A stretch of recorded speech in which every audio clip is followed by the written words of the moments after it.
اللہ تعالیٰ قرآن مجید میں فرماتے ہیں کہ ان اللہ مع الصابرین، کہ میں صبر کرنے والوں کے ساتھ ہوں۔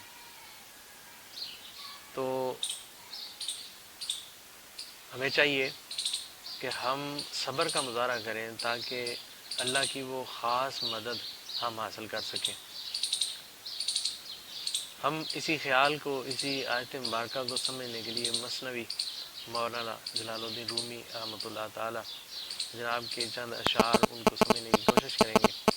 میرے پاس مثنوی مولانا جلال الدین رومی رحمۃ اللہ تعالی جناب فرماتے ہیں: ہست مہمان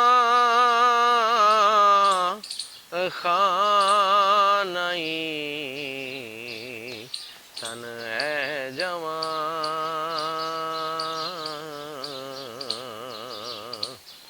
ہر صباح زیف نو آید دواں۔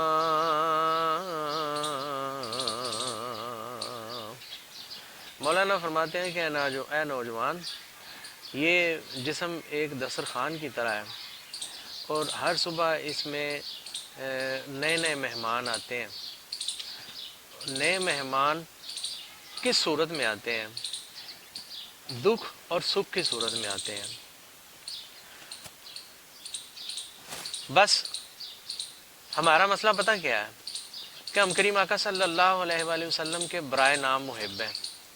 ہم اگر ان کے سچے محب ہوں نا، تو جیسے کریم آقا صلی اللہ علیہ وآلہ وسلم نے اپنوں اور پرائے سب کے لیے محبت والا وہ رویہ رکھا، تو پھر ہمارا بھی رویہ محبت والا ہونا چاہیے کہ جب ہمیں سکھ آتا ہے تب تو ہم بڑے خوش ہوتے ہیں کہ واہ جی واہ الحمدللہ بڑا مزہ آ رہا ہے۔ تو جب دکھ آتا ہے تو ہم کہتے ہیں کہ نہیں مولا یہ بڑا ہمارے ساتھ زیادتی ہو گئی ہے، ہمارے ساتھ بڑا برا ہو گیا ہے۔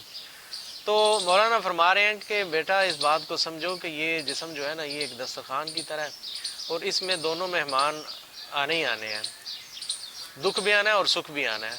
اور اچھا میزبان وہ ہوتا ہے جو ہر آنے والے مہمان کے ساتھ اچھا رویہ اور اچھا سلوک کرے، لیکن ہر وہ میزبان خالق کا ناپسندیدہ بندہ بن جاتا ہے جو آنے والے مہمان کے ساتھ رویہ اچھا نہ کرے۔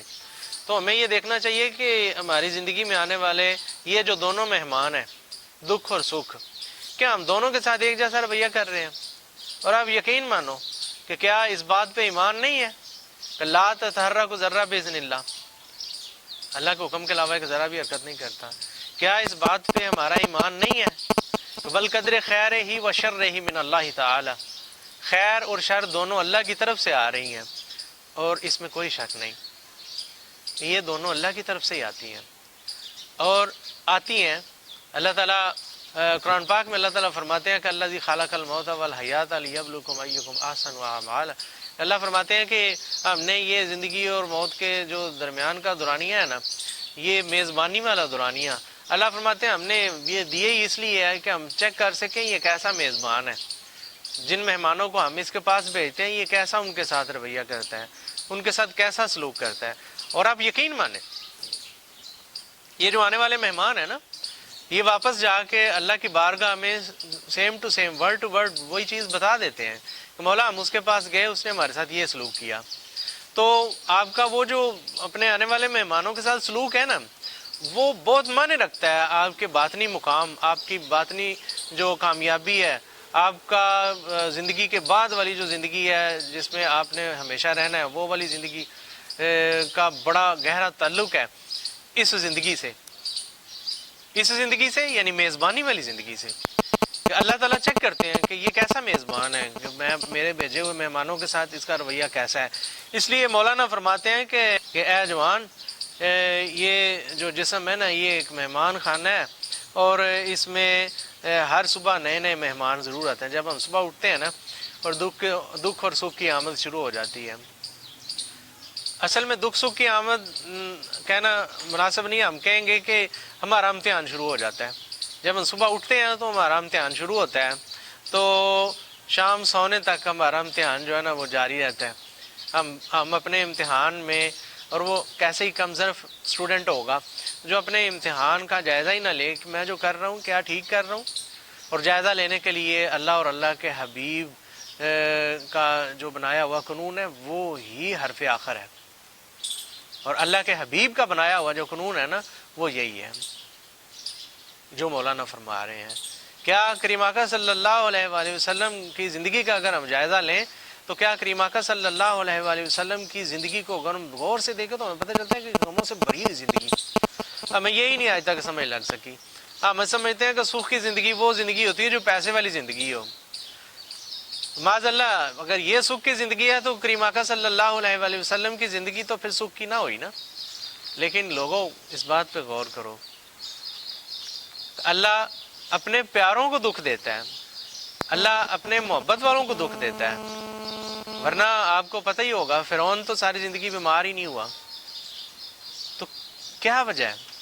ایک صحابی ان کی بیوی یک دم سے اٹھی اور وہ کہہ رہی ہیں کہ میں نے آپ کے ساتھ نہیں رہنا،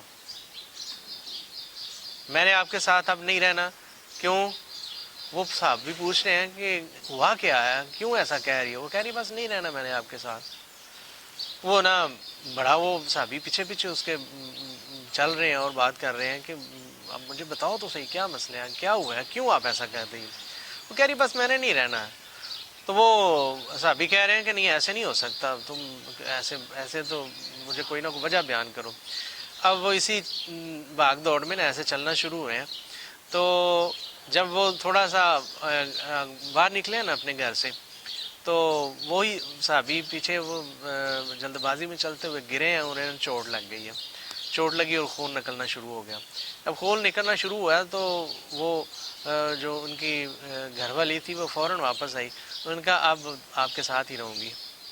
وہ صحابی پوچھ رہے ہیں کہ چکر کیا ہے، یہ کیا معاملہ ہے کہ پہلے آپ کہہ رہی تھی میں نے نہیں رہنا، اب کہہ رہی ہو میں ساتھ رہنا۔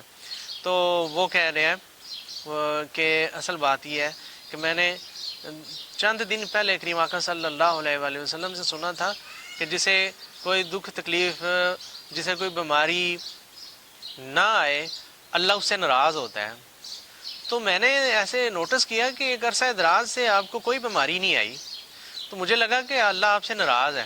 تو جب میں نے یہ سوچ کے آپ سے لا تعلق ہونے والا خیال جب ذہن میں رکھا تو اللہ نے فوراً آپ کو چوٹ لگا دی۔ اب مجھے پتہ چل گیا کہ اللہ آپ سے محبت کرتا ہے۔